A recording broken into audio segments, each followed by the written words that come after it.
तो दोस्तों मेरा नाम है ऋतुराज। स्वागत है आपका एक नए वीडियो में। ये कोई मूवी रिव्यू नहीं है, ये एक तरह से सिंघम अगेन और सिंघम पूरे 3 parts plus Simmba plus Sooryavanshi इन सब के ऊपर बात होने वाली है आज।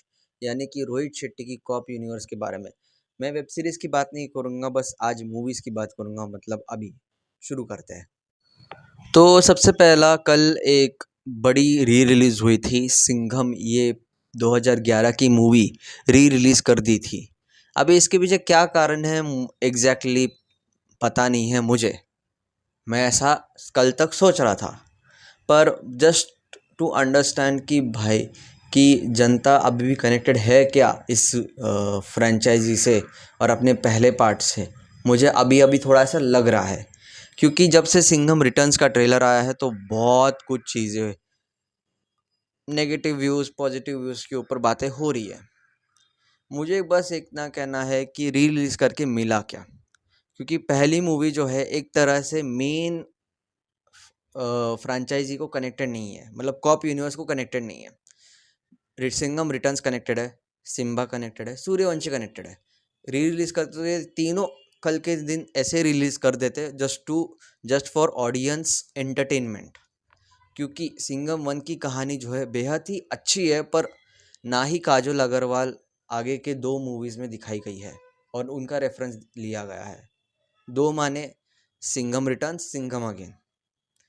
मैं अगर इनकी जगह होता, मतलब जो भी ये देख रहा है चीज़ें कि भाई क्या री रिलीज़ करना है, तो मैं सीधा बोलता कि भाई सिंघम रिटर्न्स, सिम्बा और सूर्यवंशी करो, ताकि एटलीस्ट लोग कनेक्टेड तो रहे जो मूवी आने वाली है उससे, और स्टोरी लाइन एक तरह से फ्रेशली उनके माइंड में रहे। रियली पॉइंट नंबर 2 पे आते हैं, तुम्बाड़। तुम्बाड़ जब रिलीज़ हुई थी ना, तो एक तरह से बड़ा रिस्पॉन्स मिला था तुम्बाड़ को, और तुम्बाड़ ने एक्चुअल रिलीज से ज़्यादा कमाया। अब तुम्बाड़ की बात मैं यहाँ क्यों कर रहा हूँ, क्योंकि वो जब रिलीज हुई थी तब तुम्बाड़ जो प्राइम पे अवेलेबल है, वो अचानक से कुछ समय के लिए अवेलेबल की गई थी जनता के लिए। मैं जो उसी दिन करीना कपूर की बकिंगहैम मर्डर्स देख के आया था, मुझे लगा कि भाई मैं वापस क्यों जाऊँ थिएटर, तुम्बाड़ अगर प्राइम पर है तो मैं देख लूँ। पर नहीं थी यार, उन्होंने बहुत सूझबूझ से ये कदम उठाया था कि हम तुम्बाड़ को प्राइम से कुछ देर के लिए हटा देंगे ताकि लोग थिएटर में जाके ही तुम्बाड़ एंजॉय करें। अगर ये सिंघम के मेकर्स ने किया रहता कि ओटीटी पर जहाँ जहाँ सिंघम है उसे थोड़ी देर के लॉक कर दिया रहता, तो लोग शायद से इंटरेस्ट लेके चले जाते। पर एट बट पॉइंट मेन यही है कि सिंघम ही क्यों, जैसे मैंने पहले पॉइंट में कहा। मेरे पॉइंट नंबर 3 पे आता हूँ कि जो आज रिलीज़ हुआ जय बजरंगबली, इस टाइटल से एक वीडियो रिलीज़ हुई है। सिंघम अगेन के टीम वालों ने वीडियो रिलीज़ की है। इस वीडियो में सिम्बा को दिखाया गया है। अब मुझे इनसे एक सवाल पूछना है कि आपको अगर बताना ही था कि सिम्बा की इस मूवी में कैसी एंट्री है, तो आप सीधा सीधा ट्रेलर में नहीं डालते। 5 मिनट का इतना बड़ा ट्रेलर बना है जिसमें रिपीटेड सीन्स दिखाए गए हैं जो मूवी की इक्विवेलेंट है और मूवी की आइडिया दे के ही बैठा है। अभी इसमें सिम्बा का जो सीन है वो बहुत बार दिखाया है, और इससे पता चलता है कि सिम्बा मूवी में कैसे एंटर करेगा। मतलब सिम्बा की एंट्री, वो कहता है ना पुलिस, और फिर बजरंगबली की मूर्ति दिखाई है। फिर वो बजरंगबली का के मूर्ति के नीचे एक छोटी गदा रखी है, तो उस गधे को पकड़ के किसी को मार रहा है और वो विलन भाग रहा है, तो अचानक उसके सामने आता है। आई एम लाइक ये क्यों किया आपने?